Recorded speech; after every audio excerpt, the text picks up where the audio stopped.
Il y a quelque chose qui se passe. Dieu agit.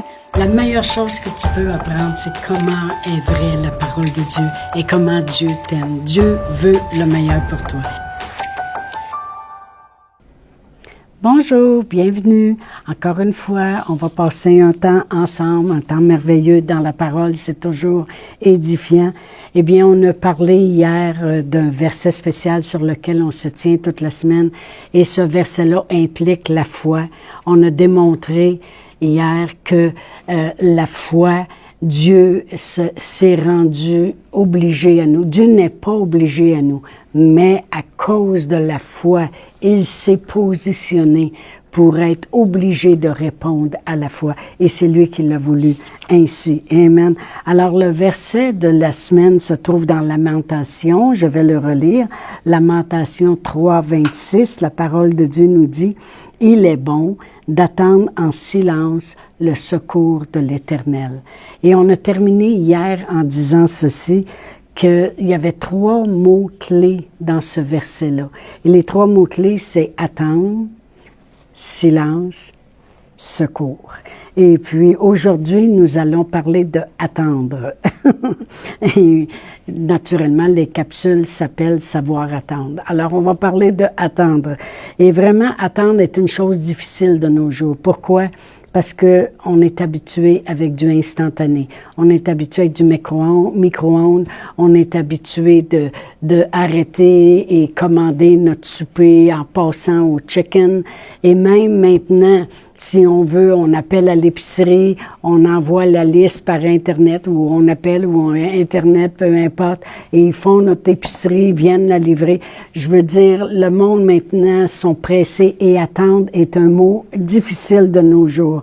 Alors, mais vraiment, dans l'attente, il peut soit se bâtir une force, vraiment une fermeté dans l'attente et une endurance. Il y a une fermeté, il y a quelque chose de endurance qui se développe, ou bien c'est le contraire. Dans l'attente, il peut y avoir que les gens, c'est là qu'ils abandonnent ou le découragement peut venir. Je vais aller dans Jacques 1 et je vais lire du verset 2 à 4. Je vais tourner Jacques 1 puis lire du verset 2 à 4. Je suis dans Pierre, je tourne. La parole de Dieu nous dit, « Mes frères, regardez comme un sujet de joie complète les diverses épreuves auxquelles vous pouvez être exposés, sachant que l'épreuve de votre foi produit la patience. Mais il faut que la patience accomplisse parfaitement son œuvre, afin que vous soyez parfaits et accomplis sans faillir en rien. » Alors, il y a beaucoup de mots-clés dans ces versets-là. Regardez comme un sujet de joie les diverses épreuves auxquelles vous pouvez être exposés, sachant. Amen.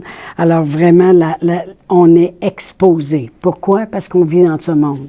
Alors, les gens pensent des fois que parce qu'ils viennent au Seigneur, puis que là, ils rentrent dans la foi, que c'est comme maintenant, c'est comme lorsqu'ils arrivent au centre d'achat ou à l'épicerie, puis les portes se rouvrent automatiquement en marchant à terre. Amen. Alors, les gens pensent qu'on rentre dans la foi, maintenant, on est préservé de tout. Non. Nous sommes des gens de foi, mais nous marchons quand même dans ce monde, puis dans ce monde, on peut être exposé à toutes sortes de choses.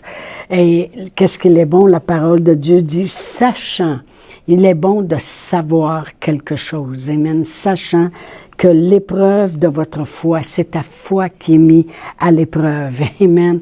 Et non pas toi. Les gens disent, je suis éprouvé. Non, c'est pas vrai.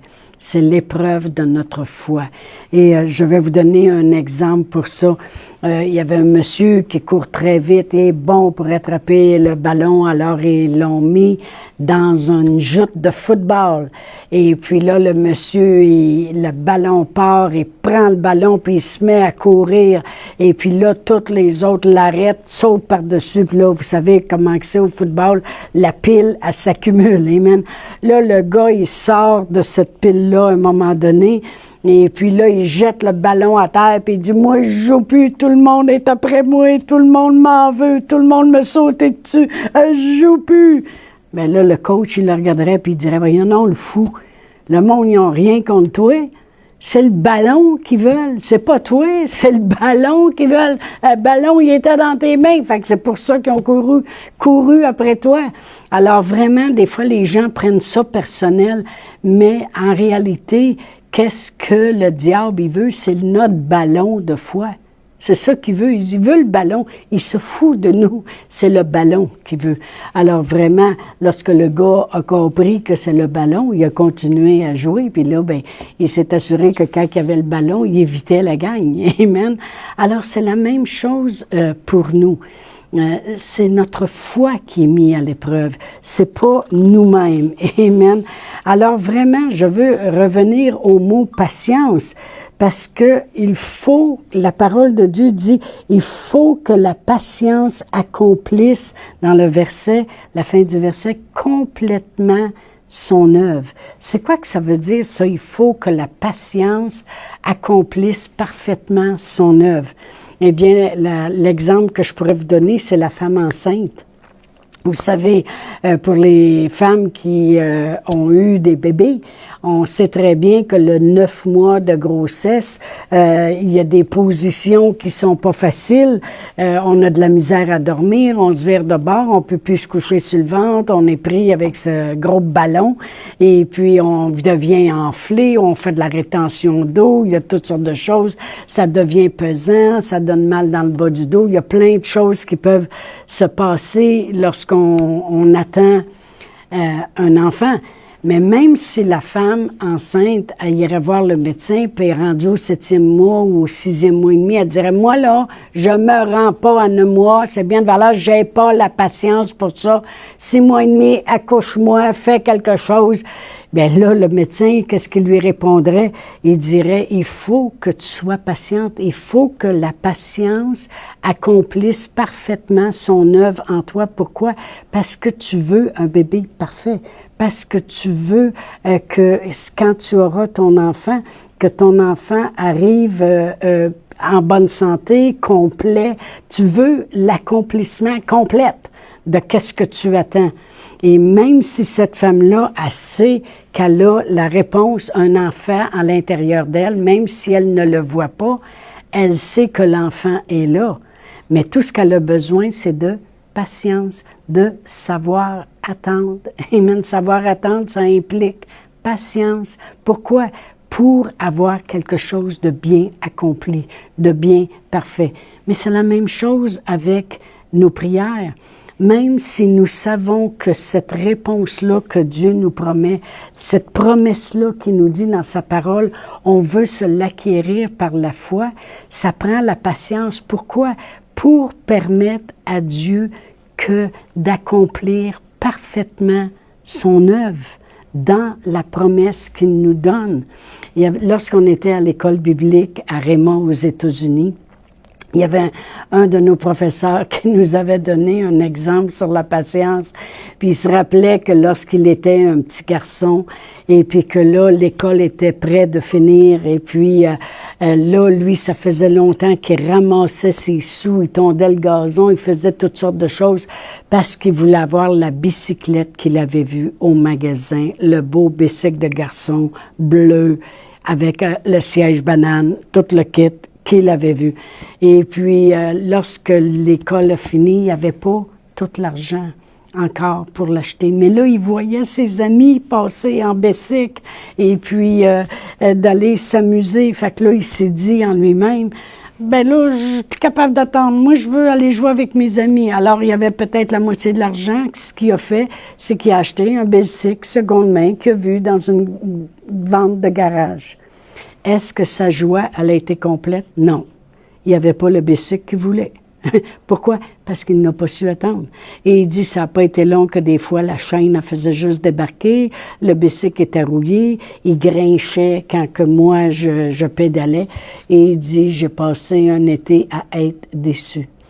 Savoir attendre, c'est quelque chose. Ça implique la patience.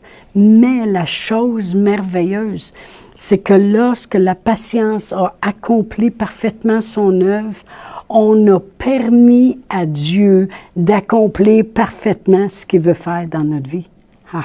C'est ça qui est le secret. Amen. Alors, c'était la même chose comme ce petit garçon-là. S'il aurait su être patient peut-être 2 semaines de plus, mais il aurait pu continuer avec un beau bicycle tout le restant de l'été. Ça aurait roulé doux, il aurait été content. C'était le bicycle qu'il voulait. Il faut savoir attendre. Amen. Et aussi pour cette femme enceinte, si elle aurait dit non, c'est bien de valeur, mais moi je fais toutes les choses nécessaires pour accoucher, mais son bébé n'aurait pas été complet. Il faut savoir attendre. Il faut être patient. Mais il y a une chose que la parole de Dieu nous dit dans Éphésiens 3:20, c'est que la parole de Dieu nous dit « Or à lui qui peut faire, par cette puissance qui agit en nous, infiniment au-delà de tout ce que nous pouvons demander ou espérer. À lui soit la gloire, dans l'Église, en Jésus-Christ, puis dans toutes les générations, au siècle des siècles. Amen. » Mais Dieu, il peut faire infiniment au-delà. Il y a beaucoup de choses que j'ai vues au travers les années, dans ma vie personnelle, ou comme pasteur avec les gens, ou avec mes propres enfants, de voir des fois que lorsqu'on ne laisse pas la patience, savoir attendre, accomplir parfaitement son œuvre, il y a toujours une déception. Mais lorsqu'on attend le temps de Dieu, le temps de l'accomplissement des choses, eh bien, c'est toujours infiniment au-delà. Il est bon de savoir attendre. Amen. Alors, on va continuer demain et puis on va regarder aux autres mots-clés, Amen, qu'il y a dans ce verset-là. Et je le sais que ce verset-là va prendre toute une ampleur dans vos cœurs lorsque vous allez le prendre après ça, puis dire, Seigneur, OK, j'attends ton secours dans telle situation de ma vie. Alors, je vous dis à demain. N'oubliez pas de m'écrire sur Facebook, YouTube. Je suis là, je vais être là. Et puis, tout se prépare pour que je puisse vous lire aussi. Alors, je vous dis à demain et soyez là. J'y serai.